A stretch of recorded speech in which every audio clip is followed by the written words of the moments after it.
Hi friends, आज हम लोग इस वीडियो में देखने वाले हैं HCF के बारे में, जो कि मैंने पिछले वीडियो में इसके रिलेटेड जो कि आज हम लोग जो पढ़ेंगे इसके लिए हमको कौन कौन सा टॉपिक आना चाहिए, तब जाके हम ये वीडियो आज का जो हम बना रहे हैं ये आप पढ़ पाएंगे। तो ये सारा वीडियो मैंने पिछले वीडियो में बता रखा है, आप जाके वहाँ देख सकते हैं। ठीक है फ्रेंड्स, तो आज चलिए स्टार्ट करते हैं।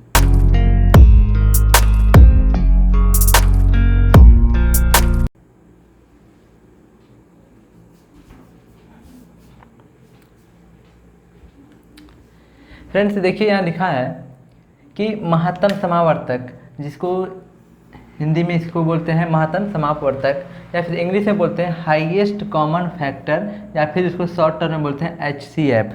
फ्रेंड्स, आपको महत्तम समापवर्तक या फिर हाईएस्ट कॉमन फैक्टर याद ना हो, लेकिन आपको HCF ज़रूर याद होगा, क्योंकि आपने सुना होगा कि HCF किसी के मुँह से।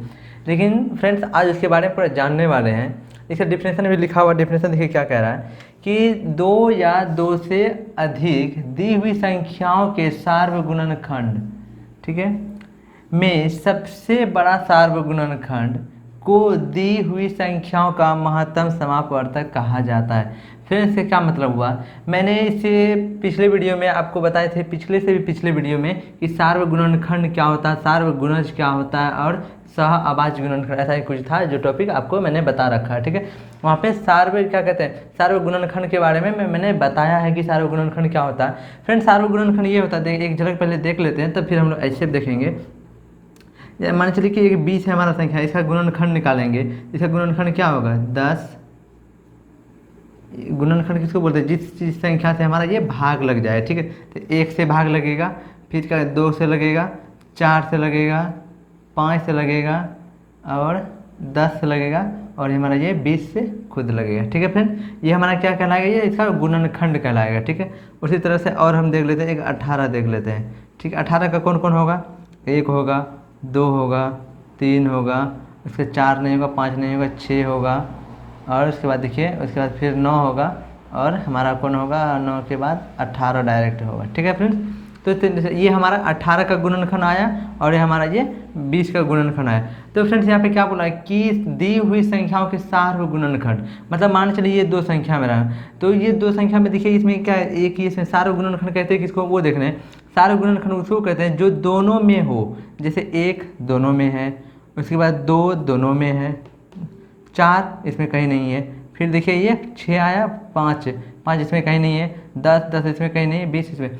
तो सबसे फ्रेंड्स देखिए इसमें दोनों में से सबसे बड़ा कौन आया, क्या बोला है, सार्वगुणनखंड में से सबसे बड़ा सार्वगुणनखंड, ये दोनों में से टोटल सार्वगुणनखंड कितना आया हमारा, 1 और 2, क्योंकि 1 और 2 के अलावा इस दोनों में से कोई हमारा मेल नहीं रहा, तो ये 1 2 क्या कहलाएगा, हमारा सार्वगुणनखंड कहलाएगा। ठीक है फ्रेंड, क्या बोला है कि सार्वगुणनखंड में सबसे बड़ा सार्वगुणनखंड, सबसे बड़ा सार्वगुणनखंड कौन है, ये है, तो ये हमारा कौन होगा, दी हुई संख्याओं का महत्तम समापवर्तक होगा, क्योंकि महत्तम समापवर्तक फ्रेंड्स 2 संख्याओं के बीच में निकालते हैं। महत्तम समापवर्तक क्या मतलब कि दो या 2 से अधिक संख्या होना चाहिए। एक संख्या के बीच में कॉमन क्या होगा, जो होगा तो अकेले हो, कॉमन का मतलब क्या होगा, किसी भी चीज में से जो सब में हो, तो कम से कम 2 तो होगा ही ना नंबर, तब जाके तो हम कहेंगे कि अच्छा इसमें भी है और इसमें भी।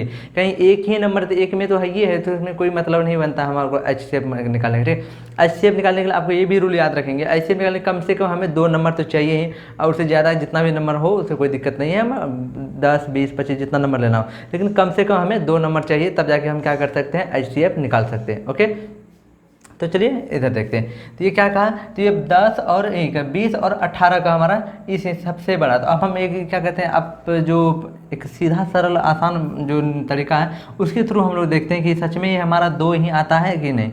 सबसे पहले देखिए ये हमारा 18 और 20 2 संख्या है, तो हम लोग क्या करते हैं, इसको भाग विधि से। भाग विधि क्या होता है कि 18 से भाग दीजिए और 20 में, तो सबसे एक बार में 18 कम 18 बचा 2, फिर यहाँ पे आएगा 18, 2 से पूरा भाग लग जाएगा, 2 9 18, तो फ्रेंड्स ये आ गया। तो यहाँ पे जो संख्या बचता है हमारा, वो सबसे लास्ट वाला में, उसी को हम लोग क्या बोलते हैं, क्या कि महत्तम समापवर्तक या HCF बोलते हैं। तो फ्रेंड्स यहाँ देखिए 2 आ गया और 2 हमारा वहाँ से आ चुका है। ठीक है, तो फ्रेंड्स चलिए देखते हैं इसके आगे। और आपको ये सार्वगुणनखंड समझ में आ गया है, क्योंकि सार्वगुणनखंड के लिए मैंने पिछले वीडियो में सारा बताया, सार्वगुणनखंड, सार्वगुणज वहाँ और सभी वीडियो है, आप जाके देख सकते हैं। ठीक है, तो हम यहाँ पे समझ में आ चुका है कि क्या होता था। अब चलिए फ्रेंड्स हम लोग कुछ तरीका देखते हैं, जैसे अभाज्य गुणनखंड। देखिए फ्रेंड्स हम लोग क्या करते हैं, एक अभी गुणनखंड के थ्रू से एक सार्वगुणनखंड का जो सबसे बड़ा गुणनखंड होता है सार्वगुणनखंड, वो हमारा क्या कहते हैं ऐसे कहलाता है। लेकिन फ्रेंड्स हम लोग एक तरीका और होता है क्या है कि हम कि अभाज्य गुणनखंड की विधि से निकालें। अभाज्य गुणनखंड विधि से कैसे निकालते हैं वो हम लोग देखने वाले। अब फ्रेंड्स ये अभाज्य गुणनखंड क्या होता है, इसके लिए भी मैंने वीडियो बना रखा, आप जाके वहाँ से देख सकते हैं कि अभाज्य गुणनखंड क्या होता है। ओके, चलिए देखते हैं फ्रेंड्स। अभाज्य गुणनखंड क्या होता है, किसी भी संख्या को, जैसे 20 है हमारा, इसको अगर सबसे तोड़ देगा ऐसा और कोई गुणनखंड ही ना हो। अभाज्य संख्या क्या होता है, जिसका कोई भी संख्या जिसका एक और खुद के अलावे और कोई उसका गुणनखंड ना हो, वो हमारा अभाज्य गुणनखंड कहलाता है। ठीक है फ्रेंड, इस फॉर्म में लाना है तो हम लाने के लिए दो अभाज्य गुणनखंड भी हम दो तरीके से निकालते हैं फ्रेंड। ठीक है, तो आप जाके वो वीडियो देखेंगे, वहाँ सारा तरीका आपको वहाँ पता चल जाएगा। तो यहाँ पे देखते हैं 2 दाएँ 20, फिर 2 से 2 पंचे 10। तो फ्रेंड्स ये हमारा आया क्या, अभाज्य गुणनखंड। अभाज्य गुणनखंड तो 2 गुना 5, ये हमारा क्या कहलाएगा, अभाज्य गुणनखंड कहलाएगा।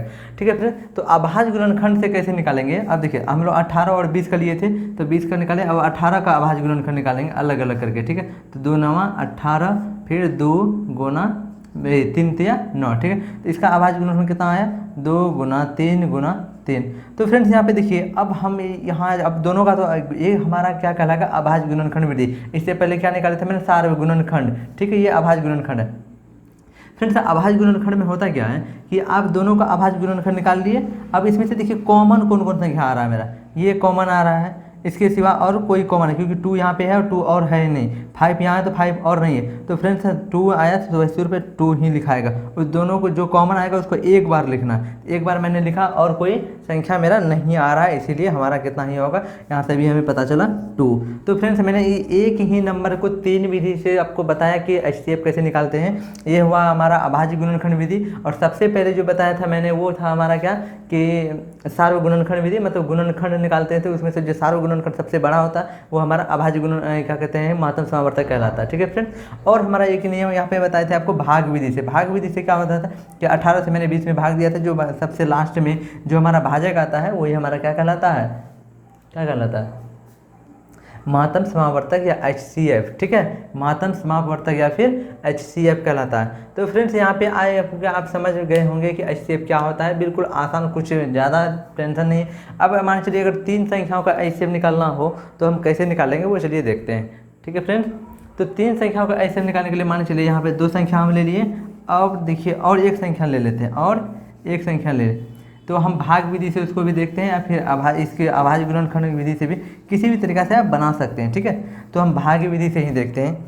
सबसे पहले क्या करेंगे फ्रेंड्स, से देखिए यहाँ पे मान चलिए 18 20 और एक संख्या कोई ले लेते हैं, मान चलिए 25 ले रहे हैं। इन दोनों में से कॉमन क्या आ रहा है वो देखिए, तो इसका हाई मतलब HCF क्या होगा, फाइंड HCF।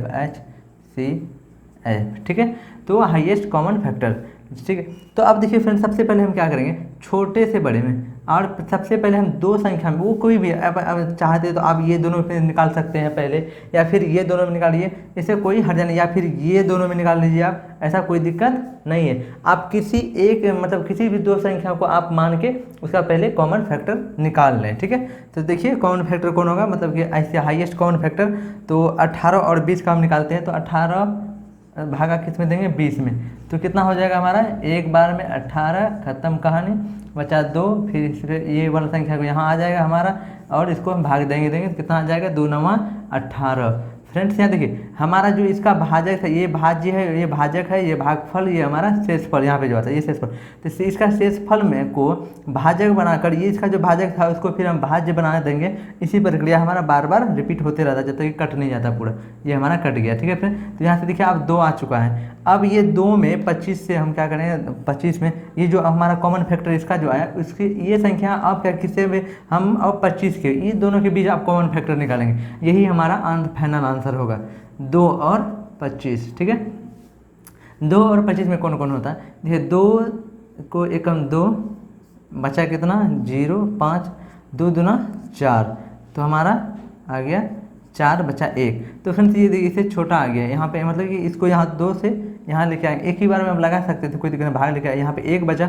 अब हम इसको लेके आएंगे यहाँ पे, तो देखिए एक को 2 से गुना करेंगे तो 2 ही आएगा। तो फ्रेंड्स यहाँ पे जो संख्या है वही हमारा आया 1, मतलब 1 आया।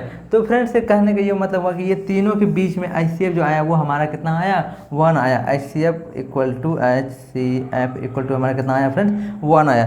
तो आपको ये समझ में आ गया होगा कि 2 संख्या हो या 3 संख्या। इसी तरह फ्रेंड अगर 4 संख्या होता तो अब जो 1 आया तो बाकी और आगे बढ़ते, तो आप इस विधि से टोटल आप क्या कहते हैं HCF निकाल सकते हैं। ये हमारा रूल हुआ, ठीक है, बिल्कुल आसान है, कोई दिक्कत नहीं है। अगर कहीं दिक्कत आ रहा है तो एक बार वीडियो आप रिपीट करेंगे तो आपको बिल्कुल आसान भाषा में समझ में आ जाएगा, ठीक है।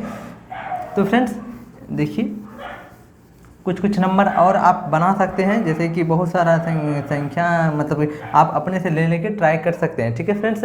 उसमें से कहीं दिक्कत आए तो आप हमें कमेंट में ज़रूर बताएं। इस वीडियो में फ्रेंड्स इतना ही, मिलते हैं नेक्स्ट वीडियो में, तब तक के लिए बाय एंड थैंक यू।